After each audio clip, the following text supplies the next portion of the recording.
C'est-à-dire, on est très très vite dépassé. C'est-à-dire, il n'y a pas de transformation, parce que le psychisme est déjà féminin. On s'occupe tout de suite ou on attend encore un peu?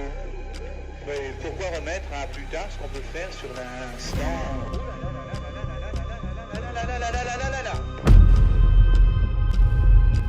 Une rumeur, on pourrait parler d'une calomnie, une fable, donc selon laquelle Brigitte Macron serait transgenre, devenue femme après être née sous le nom de Jean-Michel Trogneux. Trogneux, c'est son nom de jeune fille. Confirmez que vous, à votre propos, vous allez porter plainte, c'est bien ce que vous... Oui, on est en train... Alors, c'est un petit peu long parce qu'il faut les captures d'écran. Et vous aussi, vous avez été victime des réseaux sociaux. Récemment, on a dit que vous étiez un homme sur les réseaux sociaux. D'abord, ça vous a blessé? Macron qui a réagi pour la première fois aux rumeurs concernant sa femme, selon lesquelles elle serait en réalité un homme qui s'appellerait Jean-Michel Trogneux. Salut tout le monde, c'est Chris.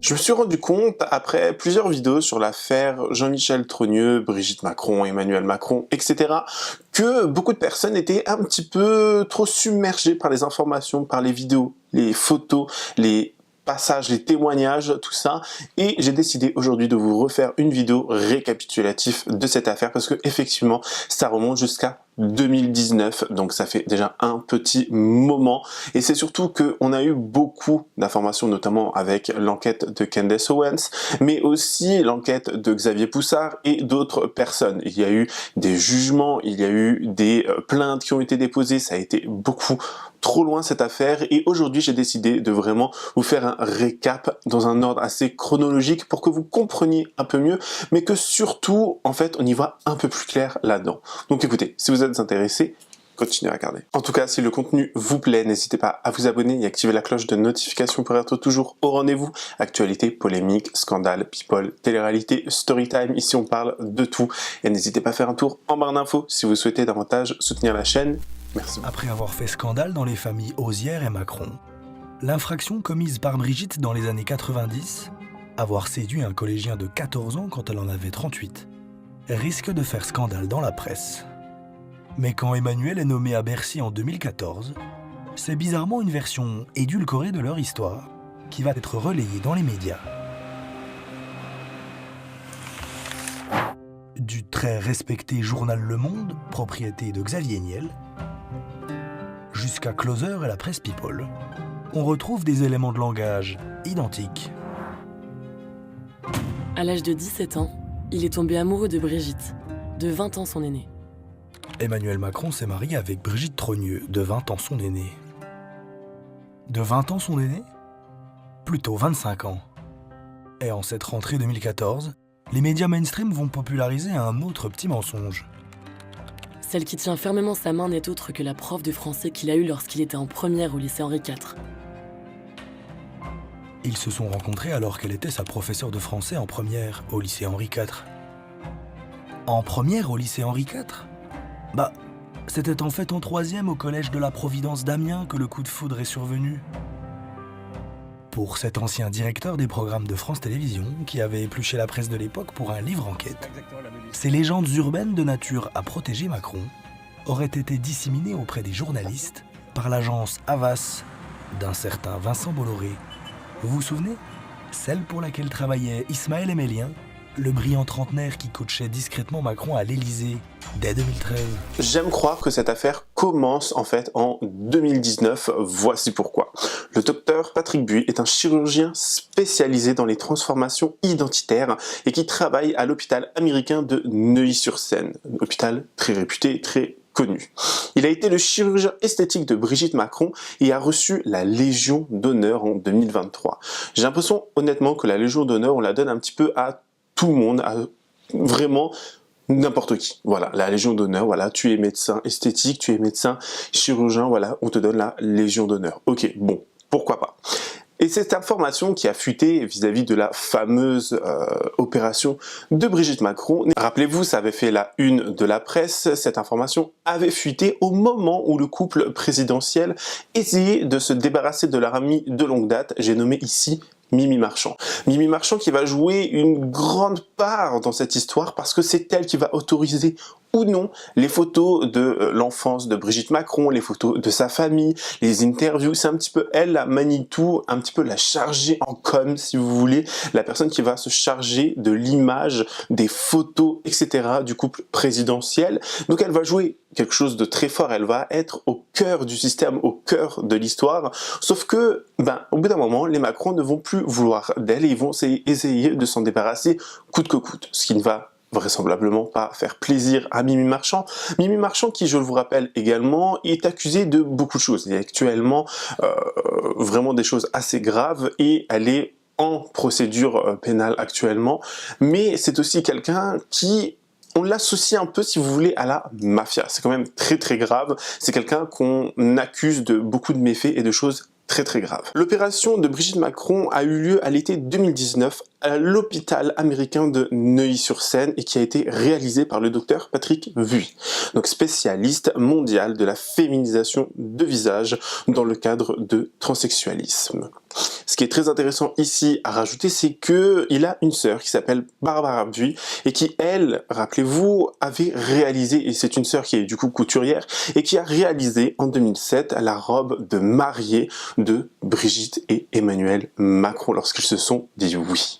C'est assez étrange quand même parce que ça voudrait dire que le couple présidentiel connaissait déjà la famille Vuy depuis au moins 2006-2007 et donc ce fameux docteur qui a une renommée mondiale. Et c'est là où j'ai envie de dire que l'histoire commence, cette fameuse histoire de changement, parce qu'elle a vraiment changé de visage entre temps. On l'a vu également changer de bonnet au niveau de la poitrine. C'est quand même quelque chose qui se remarque sur les différentes photos que l'on peut voir de Brigitte. James Arch, la reine de la nuit, était à l'époque protégée.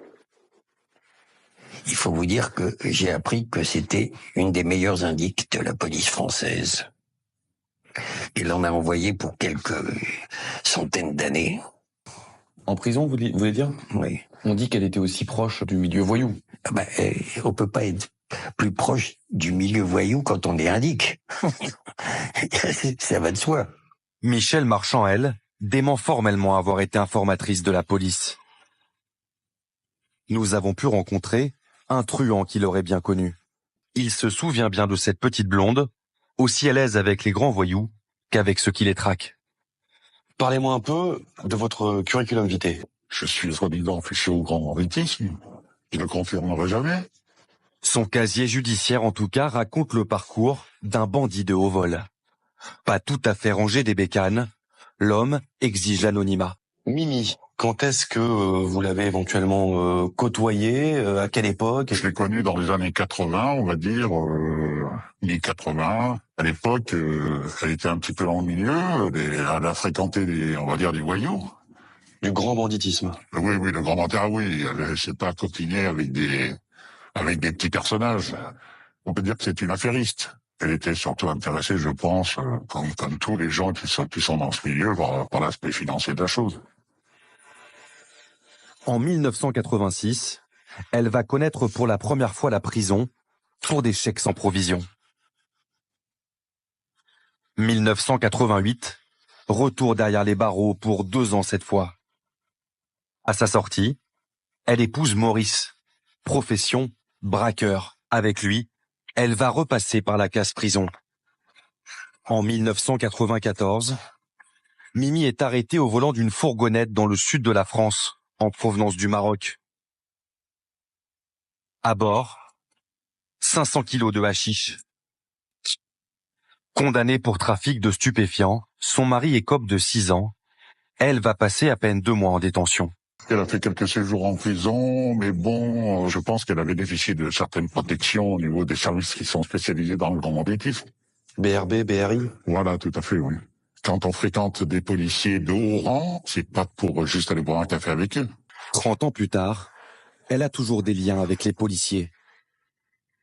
Elle en récolte des infos, des scoops et parfois des problèmes.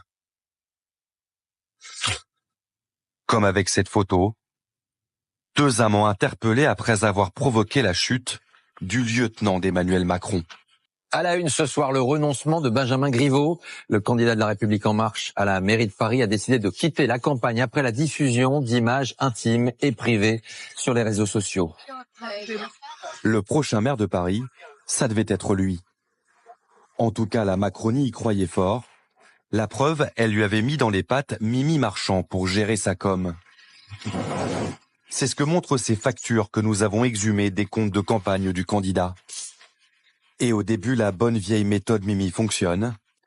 Elle met en scène le couple Griveaux dans la presse People. Mais tout a explosé. Pendant le premier mandat d'Emmanuel Macron, on va vraiment avoir la presse qui va s'intéresser à la vie du couple présidentiel, notamment son enfance, l'enfance de Brigitte, l'enfance d'Emmanuel, et on va avoir des téléfilms, on va avoir des documentaires, des reportages, on va avoir des ouvrages qui vont sortir, vraiment plein de choses, plein d'analyses, des biographies également. On va essayer de nous romantiser le fait que Emmanuel Macron a rencontré son institutrice Brigitte lorsqu'il avait 15 ans et elle 39 ans. Je ne sais pas dans quel monde on vit pour se dire que romantiser une telle chose, c'est très bien. Voilà, je vous le dis là, ici tout de suite, pour moi, c'est très étrange. Bref, on a notamment un téléfilm de France 3 qui s'appelle Brigitte Macron, un roman français.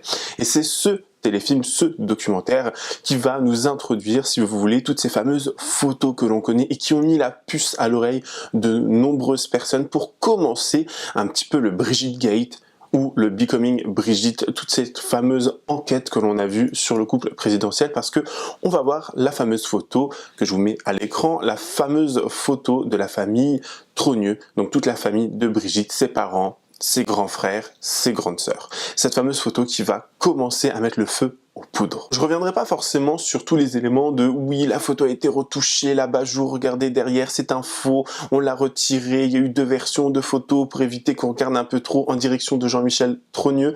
Ça peut être vrai, ça peut être faux, mais j'ai pas forcément envie de me baser sur des on-dit, sur des suppositions ici. On va essayer de rester le plus factuel possible. Ce qui est intéressant dans ce documentaire, c'est des photos qui ne sont pas forcément trop ressorties, mais on a beaucoup de photos de l'enfance, entre guillemets, de Brigitte. C'est-à-dire qu'on va voir Brigitte à l'école de danse, on va voir Brigitte à côté de ses parents, on va voir des photos vraiment qui sont, en quelque sorte, dites inédites, mais qui, franchement, ne convainc pas beaucoup de personnes. On était là à se dire, mais est-ce que c'est réellement Brigitte? Les photos ont l'air un petit peu bizarres et c'est les seules que l'on aurait de son enfance.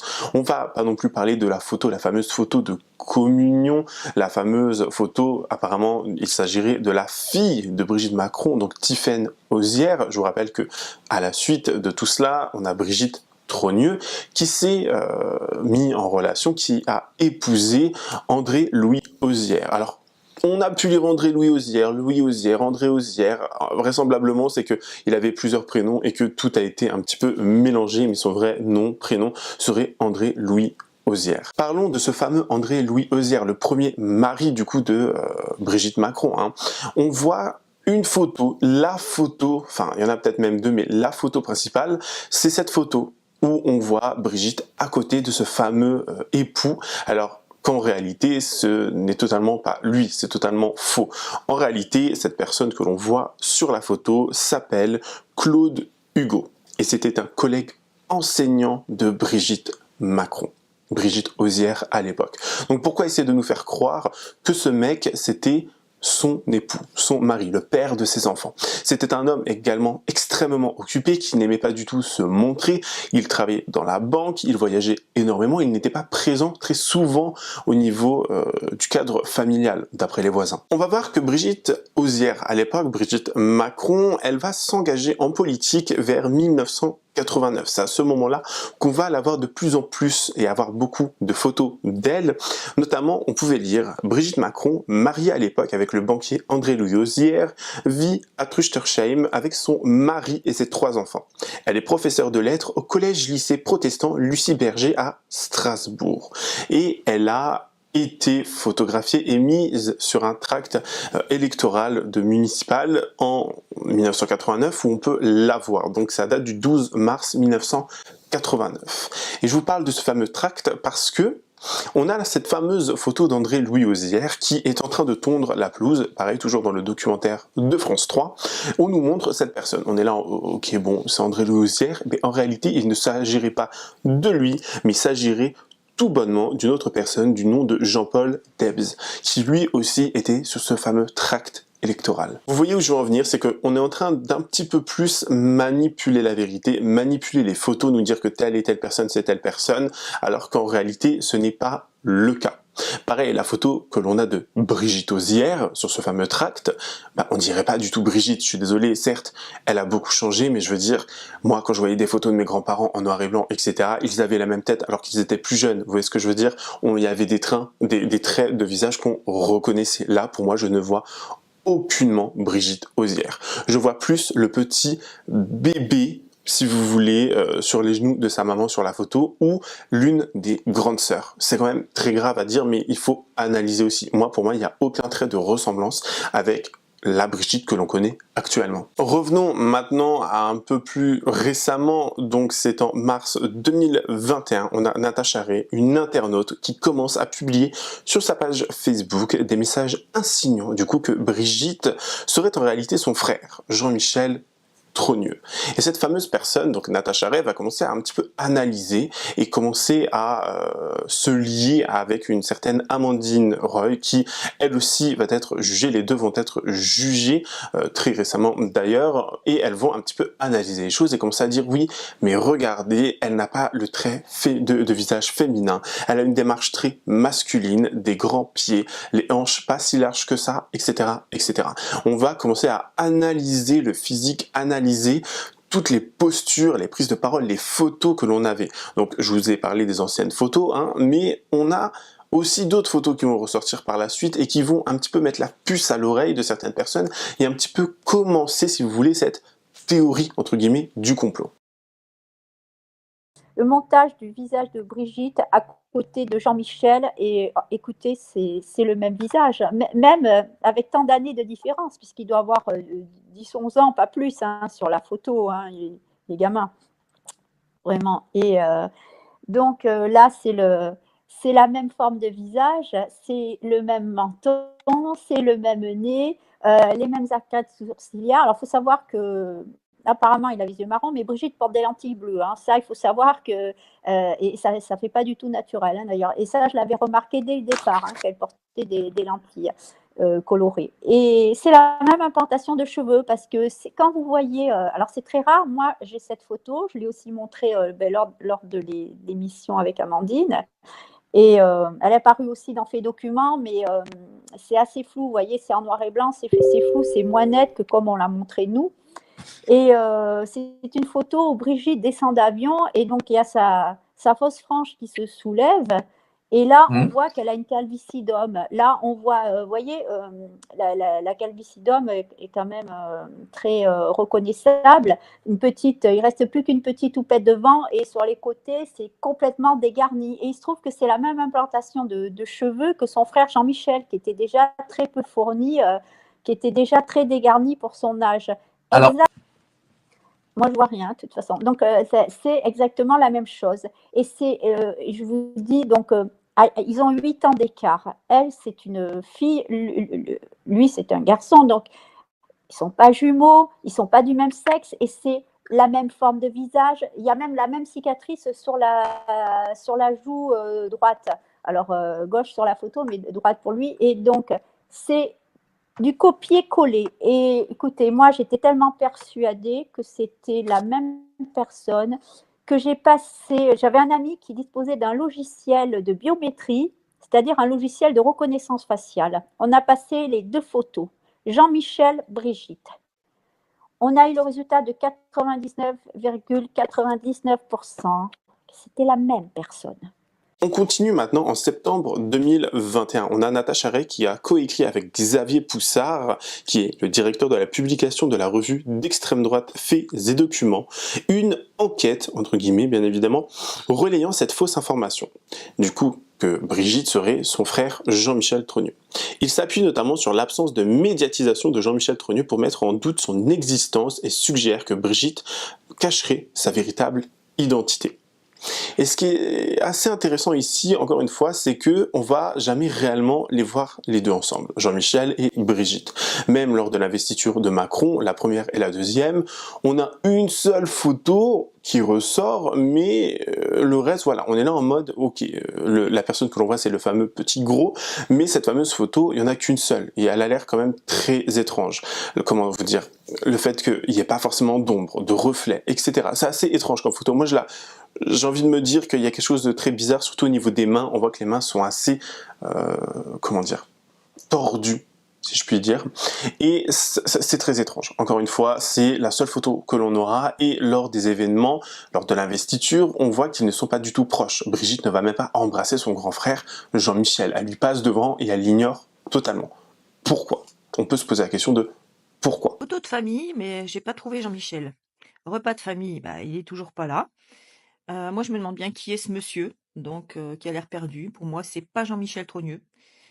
Sur l'autre photo, vous allez voir aucune ombre dans les fenêtres, et en plus, quand vous zoomez, c'est flou. Voilà, je vous laisse vous faire votre propre opinion sur la photo de Monique et la photo de Brigitte Ozière. Hein, c'est un peu intriguant quand même. Alors, bah, tout ça, ça nous fait poser beaucoup de questions parce que personne se manifeste. C'est quand même bizarre. Voilà, ben moi, personnellement, j'ai mon propre avis là-dessus. On continue quelques mois plus tard, donc en décembre 2021. La rumeur gagne en ampleur sur les réseaux sociaux, notamment sur Twitter, où le terme Jean-Michel Trogneux devient l'un des sujets les plus discutés pendant plusieurs jours. On parle de milliers et de milliers de tweets à la minute. Brigitte Macron annonce son intention de porter plainte pour diffamation à la suite de la propagation de cette fausse information. Suite à cela, un mois plus tard, en janvier 2022, le 14 janvier 2022 pour être plus précis, lors d'une interview sur RTL, on a Brigitte qui va s'exprimer pour la première fois publiquement sur cette rumeur, qu'elle va qualifier de harcèlement en distinguant 3 niveaux d'acteurs, 3 personnes distinctes dans cette affaire. On a les émetteurs, donc ceux qui vont propager la rumeur, on a ceux qui vont la relayer et l'amplifier, et on a les personnes qui vont l'héberger, qui vont en parler sur des plateformes, qui vont garder cette fameuse parole, ces fameux dires, ces fameuses photos, si vous voulez. Un petit peu comme moi avec ma vidéo YouTube, ou plein d'autres personnes, ou même sur TikTok. Pour elle, voilà, il y a 3 personnes, les émetteurs, les amplifieurs et les hébergeurs. Entre-temps, il ne va pas se passer grand-chose, des gens vont quand même un petit peu enquêter de leur côté, notamment sur l'enfance d'Emmanuel Macron. On va se demander, mais est-ce qu'il n'y aurait pas un lien très étroit entre lui et la famille Rothschild? Je vous rappelle que Macron, après avoir étudié, a réellement été promu très rapidement au sein de la banque Rothschild, donc l'une des banques les plus puissantes au monde, et même ses collègues de travail étaient un petit peu dubitatifs. Ils se sont dit, mais pourquoi ce mec qui vient tout fraîchement d'arriver, qui, d'après les rumeurs, n'aurait même pas été diplômé et aurait même pas passé certains examens pour rentrer à l'ENA? On se souvient également que les résultats n'avaient pas été sortis lors de son année où il était étudiant là-bas. C'est quand même très étrange. Mais il va être pris sous l'aile d'un des membres de la famille Rothschild. Il va évoluer très rapidement. Ça va devenir son mentor et lui va être vraiment propulsé très rapidement. Et des gens vont commencer à dire, mais il y a un lien très étroit entre la famille Rothschild et Macron. Macron ressemble comme 2 gouttes d'eau à certains membres de la famille Rothschild. Je vous laisse regarder. Le visage vous est familier, n'est-ce pas? Liliane de Rothschild. On le sait, Emmanuel Macron a des liens étroits avec la famille Rothschild, ayant été lui-même associé gérant d'une banque Rothschild, et que les Rothschild n'êtes que des membres de leur famille en tant qu'associés gérants. Maintenant que l'on sait que le passé d'Emmanuel est vraiment très douteux, je pense qu'on est légitime de se poser la question. Liliane de Rothschild est née le 11 mai 1916 à Paris et morte le 17 février 2003.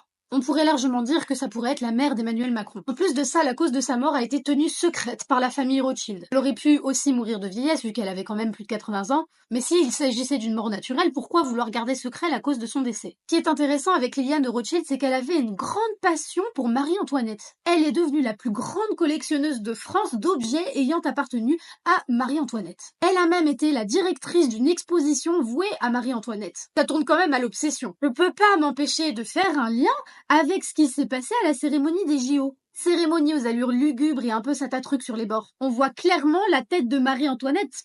Enfin, voilà, c'est bizarre. Mais il y a encore plus bizarre. Liliane de Rothschild avait eu une fondation et un hôpital dans le 12e arrondissement de Paris. Ce même arrondissement où, il y a peu de temps, si je me souviens bien, la mairie aurait brûlé. C'est absolument fascinant le nombre de coïncidences qu'il y a dans toutes ces histoires. Ressemblance entre David de Rothschild et Emmanuel Macron, une petite superposition s'impose, c'est vraiment bizarre cette ressemblance. David de Rothschild est le cousin de Nelly de Rothschild, la fille de Liliane de Rothschild. Il faut avouer que c'est troublant, je te laisse faire ton propre jugement, dis-le moi en commentaire. Emmanuel Macron a eu énormément de talent pour avoir été banquier chez les Rothschild. Il faut être très très doué ou connaître du monde, faut connaître les bonnes personnes aussi, mais bon, mon étudiant a trouvé d'autres ressemblances troublantes de Emmanuel Macron et d'autres membres de la famille, avec notamment Nelly Sabine Rachel Cécile de Rothschild, et la fille du baron Élie Robert de Rothschild, et de la baronne Liliane Elisabeth Victoire de Rothschild. Des superpositions s'imposent bientôt. Candace Owens va nous dire que Emmanuel Macron est de la famille de Rothschild. Faut avouer que Brigitte Macron est très proche du clan à se poser des questions, mais cela reste des hypothèses, tu en penses quoi? Toi dis-le moi en commentaire fausse ou vraie piste. Abonne-toi pour ne rien louper. À ce moment-là, il se passe plus grand-chose, l'histoire commence un petit peu à se tasser et on va voir qu'en août 2024, une photo va faire sensation. C'est vraiment la photo qui va relancer le débat. En août 2024, on a cette fameuse photo de Brigitte et Emmanuel lors de leurs vacances. Ils sont entourés de gardes du corps, entourés de personnel qui travaille également pour eux, mais ils sont également entourés de paparazzi et des gens vont prendre des photos, une photo notamment de Brigitte en maillot de bain, une pièce, et les gens vont commencer un petit peu à analyser cette photo, zoomer et se dire mais il se passe quelque chose, regardez son entrejambe, t'as l'impression qu'il y a un paquet, donc vous comprenez, t'as l'impression qu'il y a un pénis, voilà tout simplement. Et les gens vont vraiment partir dans toutes les suppositions, ils vont dire ouais mais regardez, c'est totalement véridique en fait, Brigitte est réellement un homme qui a fait une transition, etc. Ça va relancer et remettre une pièce dans la machine. Mais pas autant qu'on l'aurait espéré et que beaucoup de personnes l'auraient espéré, surtout pour qu'on en parle si longuement. Parce qu'il va falloir attendre septembre 2024, donc le 12 septembre, pour avoir un petit peu de nouvelles. On sait que deux femmes, donc Natacha Ray ainsi que Amandine Roy, elles vont être condamnées pour diffamation envers Brigitte Macron par le tribunal de Caen. Cette condamnation fait suite à la plainte déposée par Brigitte Macron en décembre 2021. Et les éléments qu'ils vont apporter durant ce fameux, comment dire, ce fameux procès, ce fameux jugement, ils vont dire non mais regardez, deux personnes existent bel et bien, on a Jean-Michel et sa sœur Brigitte. Cependant, les preuves qu'ils vont amener, c'est la carte électorale de Jean-Michel Trogneux, alors que ce n'est en aucun cas un document officiel, un document d'identité. On va ramener de vieilles photos, on va ramener de vieux éléments, on va notamment dire oui, Brigitte a bel et bien été mariée à André-Louis Auzière, il est malheureusement décédé en 2009, regardez, on a le faire-part, le fameux faire-part ou la photo que l'on a de André-Louis Auzière avant de décéder, enfin je veux dire, la photo qu'ils ont mis sur un faire-part de décès, c'est un mec en maillot de bain. Enfin, genre, même moi, ça me choque. C'est tellement irrespectueux et ça casse tellement l'image de la personne que ses proches pouvaient avoir de lui. Je vous rappelle que c'était un père de famille également. C'est quand même très grave. M'interpelle. La carte électorale. C'est pas un papier d'identité, monsieur l'avocat. Comment est-ce possible que c'est été jugé recevable alors, parce que ça, c'est pareil, c'est un truc dont les médias ne parlent pas, évidemment. Ils disent juste condamnation pour diffamation, gna gna gna gna gna. Ils n'expliquent pas que déjà, ça n'a rien à voir avec le fait que Natacha ait affirmé que c'était un homme, mais qu'il s'agit bien du fait qu'elle a affirmé que c'était Jean-Louis Auzière sur la photo et pas André Auzière. Et c'est ça le sujet sur lequel elle a été attaquée. Ça, ils s'en gardent bien de le dire, mais ils se gardent bien aussi de dire que une carte électorale pour prouver l'existence. C'est pas une pièce d'identité, ça ne prouve pas l'identité. Moi, ça m'est arrivé une fois il y a très longtemps. J'étais en Guadeloupe et puis je crois que j'ai dû perdre mon passeport, quelque chose comme ça. Et j'ai quand même pu prendre l'avion parce que j'avais sur moi un permis de conduire, mais qui n'était pas suffisant, et j'avais une carte d'électeur. Et donc les deux ensemble, le douanier, enfin ou les gendarmes, je sais plus, m'ont dit bah ok, permis de conduire, carte d'électeur, ça va, on peut vous faire passer, et puis débrouillez-vous pour retrouver votre passeport, votre carte d'identité, je ne sais plus. Et j'ai pu rentrer. Mais une carte, une carte électorale, une carte d'électeur, ça ne suffit pas à prouver son identité. C'est une blague. On n'a jamais vu et Brigitte et Jean-Michel en public en même temps. Ce qui va être intéressant également de relever, c'est que en février 2025, donc très récemment, entre janvier et février 2025, on a Candace Owens qui va nous sortir son fameux documentaire de plusieurs épisodes sur Brigitte Macron, qui s'appelle Becoming Brigitte, devenir Brigitte en français. Donc elle va nous parler un petit peu de tout ce que je vous ai dit ici, elle va apporter également plus d'éléments, elle va nous parler de plusieurs autres personnes, des personnes qui ont mystérieusement perdu la vie, des personnes qui enquêtaient sur l'affaire, des personnes qui auraient été un petit peu, si vous voulez, on leur aurait graissé la patte, et plein d'autres éléments. On va également parler de cette fameuse Alexandra Brazinville qui, elle aussi, est une personne qui a fait une transition, donc homme qui est devenu femme, et qui va nous dire que, qui va nous révéler à plusieurs reprises que la mère d'Emmanuel Macron travaillait à l'époque à la CPAM et s'occupait des dossiers des personnes qui voulaient faire des transitions. C'est quand même très grave. Enfin, je veux dire, tous les éléments se reconnectent, tous les éléments nous disent, ok, donc la mère d'Emmanuel était là, là-bas, là, machin, truc, donc lui a fait ci, elle a fait ça. Vous voyez ce que je veux dire? Tous les éléments concordent, tous les éléments se raccordent, et on se dit donc, la mère de Macron travaillait à la CPAM, pour faire les dossiers des personnes qui voulaient faire des changements de sexe, etc. On a également le fameux prêtre Joseph Doucet, je crois que c'est Joseph, j'ai dit peut-être une bêtise, mais le prêtre Doucet qui, lui, est décédé dans des mystérieuses conditions, il s'est fait zigouiller, on va le dire comme ça, pour éviter que YouTube me fasse des siennes, mais c'était une personne également proche, c'était un des premiers prêtres qui était ouvertement homosexuel, et il s'est fait alors qu'il était proche, encore une fois, de certaines personnes dans cette histoire, on ne sait pas ce qui s'est passé. Voilà, peut-être que cette personne était aussi en charge et amenait des informations pour aider les personnes à faire des transitions, encore une fois. Des sources au sein de la DGSE ont révélé qu'une opération d'urgence classifiée, nom de code projet Vertigo, a été déclenchée début janvier 2025. La mission? Effacer, modifier, supprimer toutes les traces de l'identité originelle de Brigitte Macron qui serait passée à la trappe. C'est une dinguerie. Ils ont militarisé l'affaire. Ils ont militarisé l'affaire. Juste pour vous dire c'est quoi la direction, la DGSE, la Direction Générale de la Sécurité Intérieure ou DGSE, parfois simplement appelée Sécurité Extérieure, est le service de renseignement de la France depuis 1982. Donc c'est le service de renseignement de la France, qui fait partie des corps de l'armée, qui s'occupe de l'affaire Brigitte Macron. C'est complètement dingue. Ils ont militarisé l'affaire. Non mais le patron de la DGSE, c'est André Juillet. Le nouveau, c'est Nicolas Lerner, ou Lerner, je sais pas comment le prononcer. Et le ministre responsable de la DGSE, c'est Sébastien Lecornu. Il va falloir vous expliquer, les gars. Il va falloir rendre des comptes au peuple. Parce que, pourquoi l'affaire est militarisée? Pourquoi vous êtes en charge de devoir supprimer les traces de Brigitte avant? Qu'est-ce qu'il y a à cacher? C'est bizarre, non, quand même? Enfin, on militarise pas une affaire comme ça pour rien.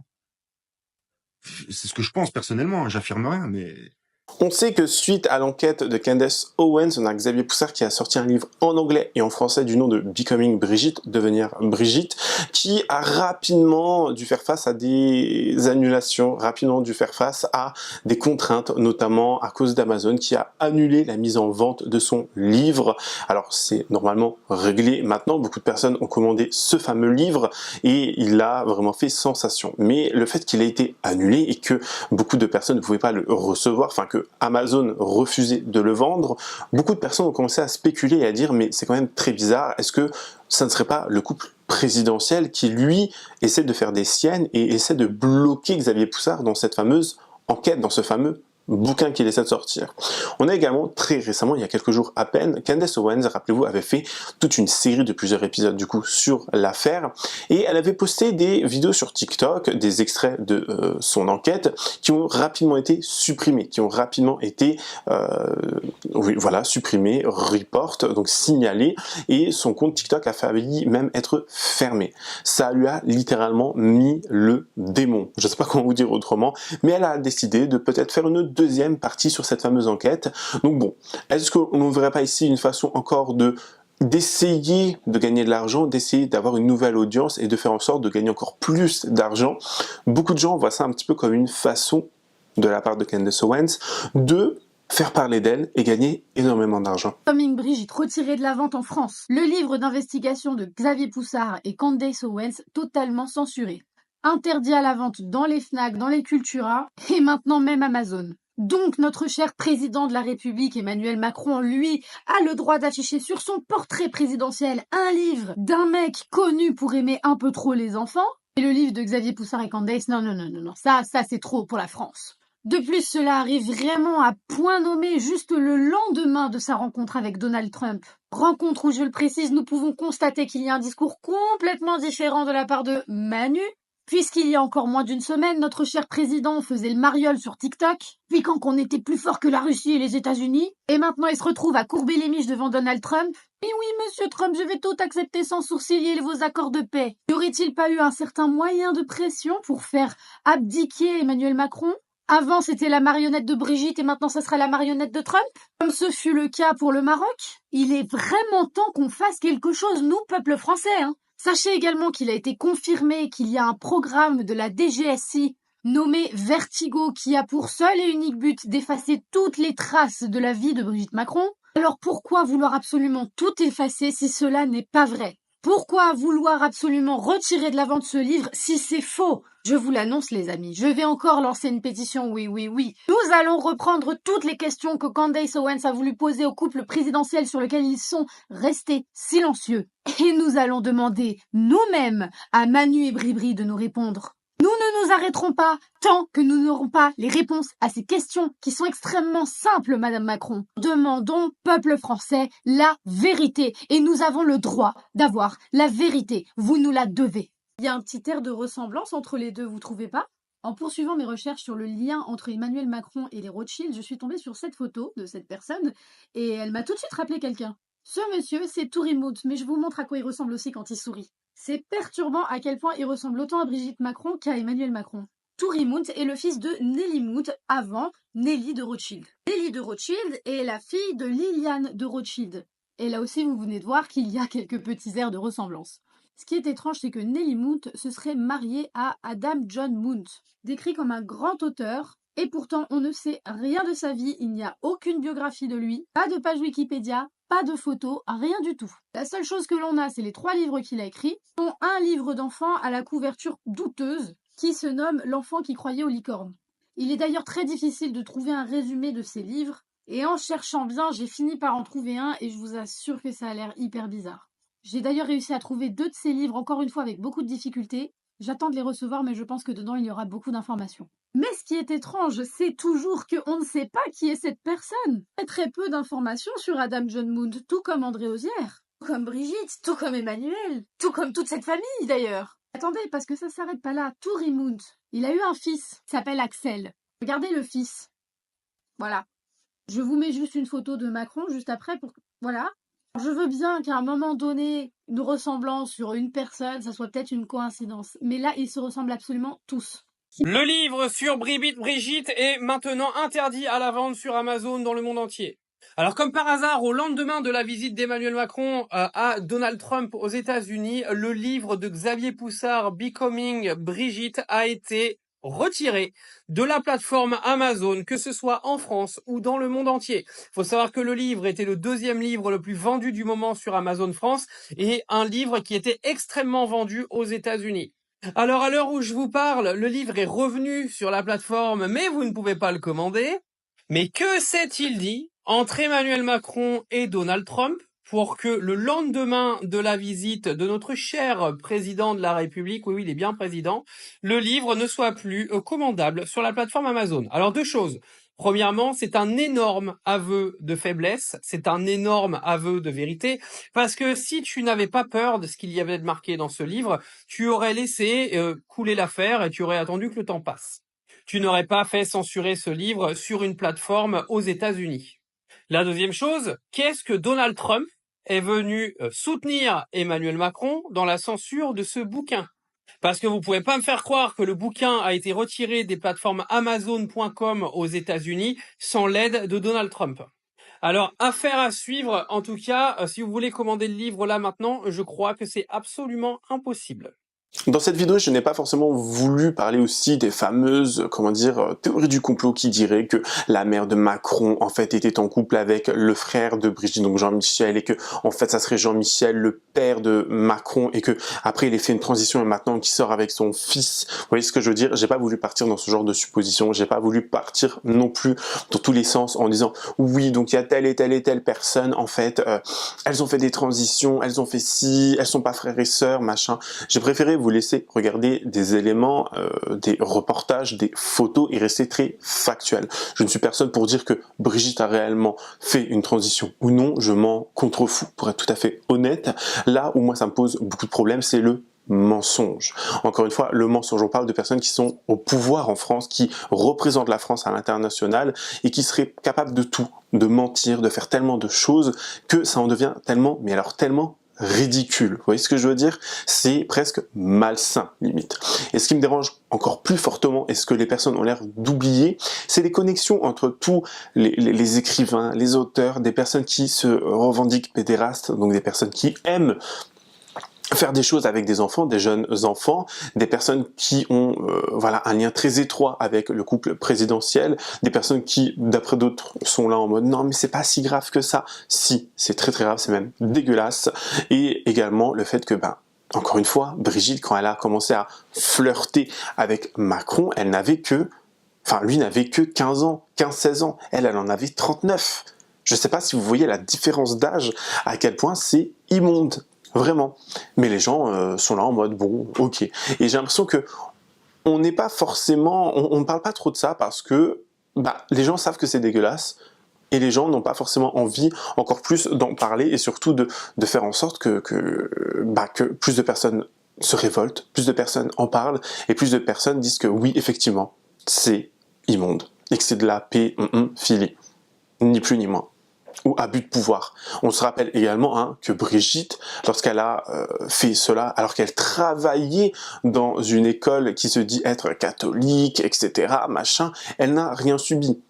Et dès qu'elle s'est mariée avec Macron, une année plus tard, pam, elle travaille dans le meilleur collège-lycée de Paris 16e, je sais pas quoi, machin. Au bout d'un moment, il y a un petit peu trop d'hasard dans cette affaire. On se retrouve dans une situation où Brigitte Macron est un peu inquiète, parce que Brigitte Macron sait qu'elle a rencontré Emmanuel Macron quand elle avait 39 ans et qu'il en avait 14. Et qu'elle l'a rencontré alors qu'elle était prof de lycée. Et elle ne sait pas quoi faire avec ça. Et elle est très embarrassée parce qu'elle sait qu'elle est partie d'Amiens avec lui pour fuir l'opprobre qui avait été généré dans la bourgeoisie auquel ils appartenaient mutuellement, lui fils de prof de médecin, elle fils d'industriel dans la chocolaterie, de cette relation qui en fait est techniquement une relation qui aurait pu être réprimée pénalement pour des faits de pédocriminalité. Et donc, moi je n'ai pas de jugement à porter sur la morale et la volonté mutuelle qu'ont eu ces hommes cet homme et cette femme de se retrouver, enfin cet enfant et cette femme de se retrouver, mais je comprends l'angoisse qui a pu saisir Brigitte Macron, qui du coup ne trouve pas meilleure idée que de s'en ouvrir au très probe Xavier Niel, qui lui-même lui présente donc Mimi Marchand, ancienne trafiquante de drogue et proxénète, elle aussi ayant été retrouvée avec 500 kg de hashish dans un camion, et du coup étant allée en prison pour cela. Et Brigitte Macron et Mimi Marchand et Xavier Niel décident de monter une opération de communication très brillante, qui consiste à renverser le stigmate. Et c'est quelque chose que la Macronie aura fait de façon systématique. Vous l'aurez vu notamment quand on a appris que Stéphane Séjourné était illettré. Je ne sais pas si vous vous souvenez de ce moment extraordinaire. En tout cas, voilà, c'est la fin de cette vidéo. Je voulais réellement vous reparler de cette histoire, de vous faire l'ordre chronologique pour que ça soit un peu plus clair pour certaines personnes. Après, il y a énormément de ressources, énormément de vidéos sur les réseaux sociaux pour que vous compreniez un peu mieux et rentrer plus en détail dans cette affaire. Si vous avez commandé le livre de Xavier Poussard et l'avez lu, dites-le moi en commentaire. J'aimerais beaucoup avoir votre avis, si vous avez appris réellement des choses, si on apprend des choses concrètes ou non, mais ça me ferait réellement plaisir de vous lire. En tout cas, n'hésitez pas à rester bien évidemment courtois et respectueux dans les commentaires. N'hésitez pas à vous abonner et activer la cloche de notification pour être toujours au rendez-vous. Lâchez votre meilleur pouce bleu et me rejoindre sur les différents réseaux sociaux. En tout cas, merci beaucoup. Prenez soin de vous. Bye guys.